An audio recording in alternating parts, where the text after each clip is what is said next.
Dali lang ha. I would like to give this case as well to Doktora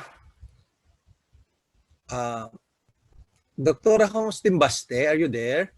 Doktora Jovel and Yes, Doc. okay, open your camera please, Doktora, and let me hear your voice. Okay. So Claire, my God, Jovel, you look like Jezreel. Your hair and your pictures, you look like Jezreel. Okay, I was surprised as if Jezreel is in your class now. So Jovel, so look at this, Jovel. So this is the problem.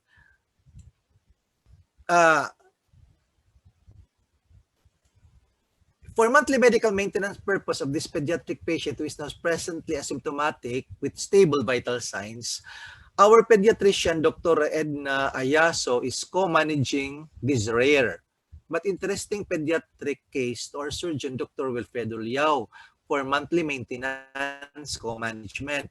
This pediatric patient was previously diagnosed as secondary hypertension and now with successful status post-surgical management done at the Philippine Heart Center. As our current pediatric department junior medical clerk, Dr. Ayaso and Dr. Liao told you to answer and discuss this case based upon the following clinical data and the diagnostic imaging features. First, differentiate to us what is primary from secondary hypertension in your own words lang. For primary, what do you mean by primary hypertension? Primary hypertension, Doc, there is no other cause of the hypertension. There is no disease causing the hypertension. There is hypertension lang, Doc, without any cause. Oh, so actually, you're right. Actually, because in textbook they say there's no actual cause. There's actually a cause. Only that you cannot pinpoint what is the real cause, because sometimes it could be multifactorial, diba? Sometimes it could be lipids in the diet, diba? Or the patient is diabetic, prone to develop hypertension, or it can also be seen in congenital obesity. There are just so many factors, Doc. You just cannot pinpoint. That means that's actually that is just actually an enlightenment or a deepening of what the so-called there is no etiology. There's actually a cause, but it could be multifactorial. It could have many causes. There is no single identifying cause. That is primary. When you say secondary hypertension, there is a single identifying cause. And if, for example, I have identified, Doc, the problem because we did Dr. We did kasi renal angiogram, Doc, and I've noticed, Doc, that look at this, Dr. Timbaste. Look at this first, Doc, I noticed kasi, Doc, that because this patient was having hypertension, and we noticed, Doc, we have a workup, and we noticed, Doc, that, wow, I have this renal artery, Doc, and it is stenotic, that portion, and we also have here, it is only stenotic, this is also narrowed here. This one is not narrowed, but here narrowed. This one not narrowed, but here narrowed. So there's a stenosis. Therefore, there is an identifying cause, the stenosis.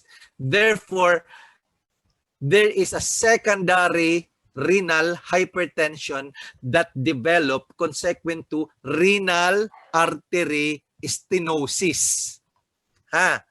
And remember, if this is the renal artery, for example, if this is the renal artery and this is the stenosis, you know what? It appears that it is like that, small diameter, simply because there could have been the development here of atherosclerotic plaque, atherosclerosis. That's why it got narrowed, actually. The lumen got narrowed. And so if you have a stenosis there from renal artery atherosclerosis, definitely you will have a decrease in the blood going to the kidneys here. Di ba? Kasi sa renal artery kasi, you will have a decrease in the kidneys here. And remember, if you have therefore, doctora, decrease in the blood flow going to the kidney, it will be sensed by your, okay, remember, the renal, angiotensin, the RAS, aldosterone system, plus the ADH, ha? So, and we said that the renal angiotensin, the renin, so juxtaglomerular cells. So it's like that already, ha? So therefore, it's identifying cause. So in adults, usually it is secondary to atherosclerosis, but in children and in pediatric patient in particular, the stenosis could be secondary to thrombus that was formed from, let's say, umbilical vein catheterization, or it could also be from infants. It could be so-called renal artery dysplasia. Renal artery dysplasia, meaning the artery is dysplastic, meaning to say in the wall has something, there's a problem in the wall, dysplastic wall. That's why you have stenosis. So anything that makes therefore a decrease in the flow to the blood going there is a problem. So you produce. How do we produce therefore renal artery hypertension consequent to stenosis? Okay. This is a child, huh? So it's obvious you have stenosis here. Okay. So that child was scheduled therefore for percutaneous transluminal renal angioplasty, meaning a repair of the renal artery because there was a problem in the renal artery. So there was a satisfactory run of segment distally. This was satisfactory. So actually there was actually a success. So this was grafted. This was so that they can have. This was kasi the great problem was this was so severe. This one kasi was so severe. So the right one got actually immediate treatment, but this one was so severe. So they just made like a graft so that they can approximate this portion of the renal artery with that one. So they made a graft that one so that okay. So to make the story short na lang, ha. So therefore the patient was actually relieved. Okay. So look at that. There was already good thing. So let's just discuss na lang. Before the baby was treated, what was the problem? Okay, so therefore let it be this way. Because of the stenosis, because of the stenosis of the baby. Because of the stenosis of the baby, it was sensed therefore by the kidney as no flow. No flow.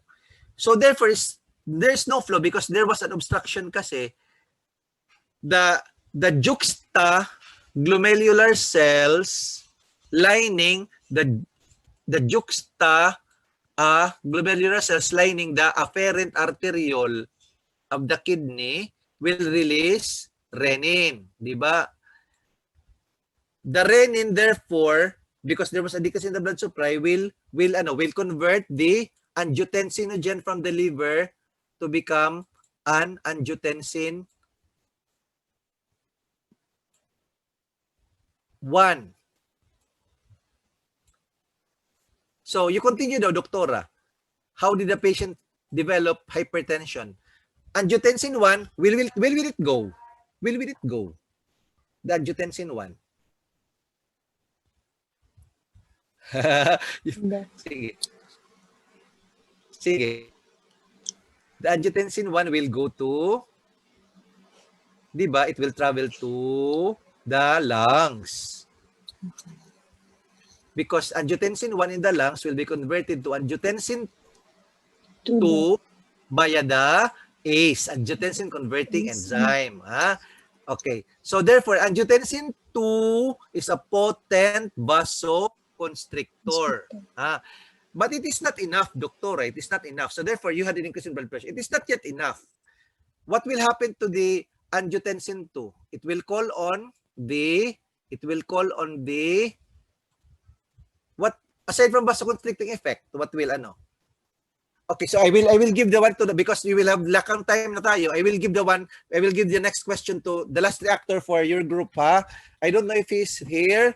So thank you, Doctora. Thank you. So I don't know if he's here. Raghavesh, the Indian. Yes, Doc. I'm here, Doc. Are you there? So open your camera, please. So Raghavan, Dr. Raghavan. So Yes, continue. So what will the angiotensin 2 do? Di ba? It will vasoconstrict. Angiotensin 2, okay. What will it also? Because remember, renin, angiotensin,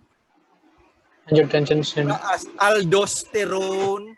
Okay, so the angiotensin 2 will call on for the release of aldosterone by the zona glomerulosa of the adrenal cortex. Okay. What will the aldosterone do? What will the aldosterone do to further increase the blood pressure? To increase absorption of the what? Of the what? Sige. Aldosterone of the what? Correct. From the renal, increase absorption of sodium. Oh, correct. It will absorb the sodium in the where? What portion? What portion of the renal tubule? What portion? Clue. There's a D in the aldosterone. D. Distal DCT. Distal convoluted tubule and the collecting ducts. And the collecting ducts. So therefore, if you reabsorb the sodium in the distal collecting duct and in the collecting duct, water naturally will follow. Diba? Sodium kasi was absorbed. So therefore, water naturally will follow to be absorbed. So therefore, increasing therefore the blood volume. Ano? Can you get me, Dr. Raghavan? Yes, Doc.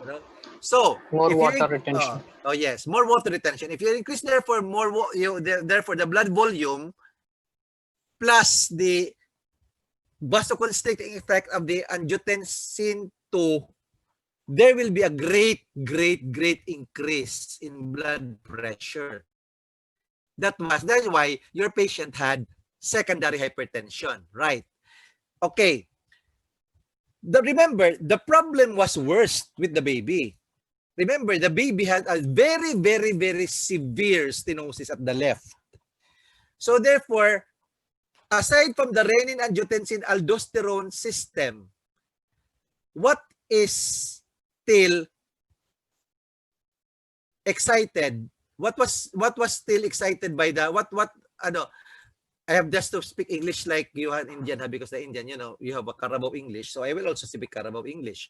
So if this is the renin, angiotensin, aldosterone, the angiotensin, di ba? The angiotensin 2 calls on for the release of aldosterone. You said it, di ba? What is another thing that the angiotensin 2 will stimulate to produce so that the blood volume will increase so much? What is this? The antidiuretic hormone. That is why, that's why Doc memorize this as renin, angiotensin, aldosterone, ADH system. Okay. What does the ADH do?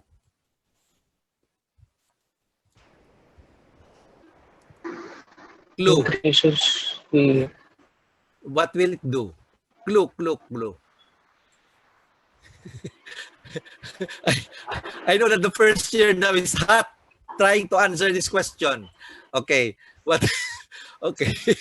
So sige, Ragaban. So it will open up the antidiuretic hormone, di ba, being released by the posterior pituitary gland, di ba? The posterior pituitary gland will release the ADH because it was stimulated by the angiotensin 2. So ADH, what will it do? The antidiuretic hormone. Okay, so okay. Let me call on again. Dr. Just wait. Dr. Cindy. Dr. Cindy, it's about time. Dr. Cindy. Good morning. Okay, what will it do? Because diba the renin, angiotensin, aldosterone system was activated. But remember, if the insult is too much, the ADH will also get activated by the angiotensin 2. What will the ADH do? What will the ADH do? Okay, the aquaporin pores, it will open the aquaporin pores at the where? At the distal convolution and the collecting ducts. It will open the aquaporin pores. So therefore, Dr. Raghravan, if you open the aquaporin pores, Dr.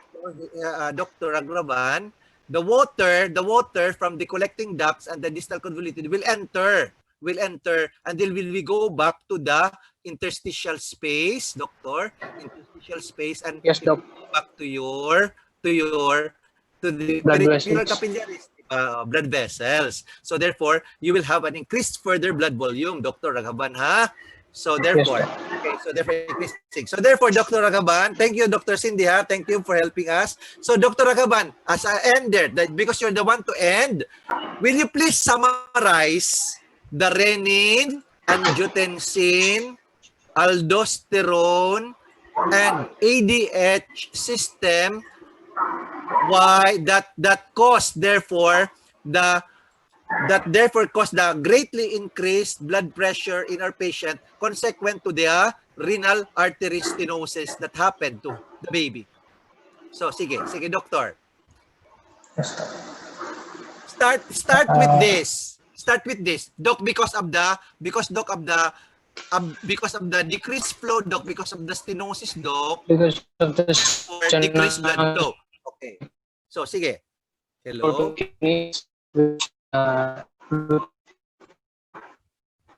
Okay, then doctor. there is increase of renal. Doctor Raghavan, you are Yes, doc. you are, what do you call, you're choppy, you're very choppy. So I will let the lang, I know that you can answer. I know you're choppy. I will just let the lang Cindy Makamay, Dr. Cindy Makamay, end the discussion. So Dr. Cindy, okay, before we finally end, tell all of us, me, the Med 1, the medical interns and medical clerks, why the patient who had renal artery stenosis will develop secondary hypertension using the renin, angiotensin, aldosterone, ADH mechanism. Go.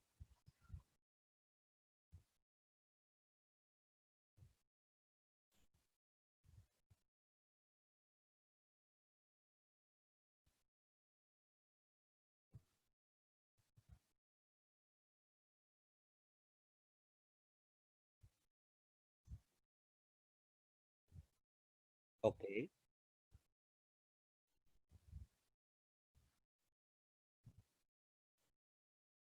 Okay.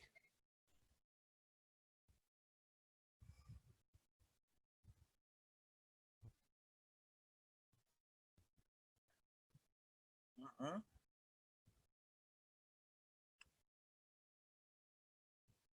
Uh-huh.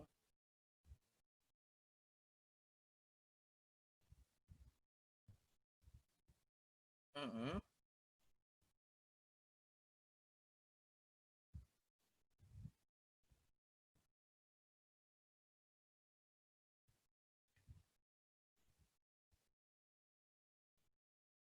Uh-huh.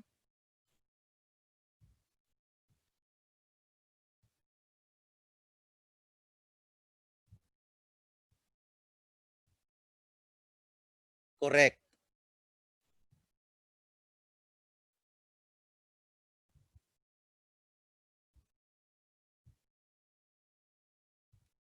Okay, correct. Correct. Very good. Okay, very good. So thank you, doctors. Very good, Med 1. Thank you, doctors, ha? Thank you, Med 1. It's already 12. Med 1, thank you. See you tomorrow at 9 See you tomorrow at 10 Thank you, o'clock. Doc. Med 4, thank you very much. Med 4 doctors, thank you. Medical clerks, hello. Thank you, Medical Doc. clerks, thank you. Thank you, Doc. Thank you. Medical interns, thank you very much. Thank you, Doc. Medical interns, Thank you so much, Doc. Okay, Thank you, thank you Doc. very much. God bless you all, ha. Thank you. Happy lunch. Doc. Bye-bye. Thank you, Doc. Thank you. Thank you. Thank you also. Thank you. Thank you, Doc. Thank you. Thank you. Thank you. Thank you, Doc. Thank you. Paki-off na lang. Okay.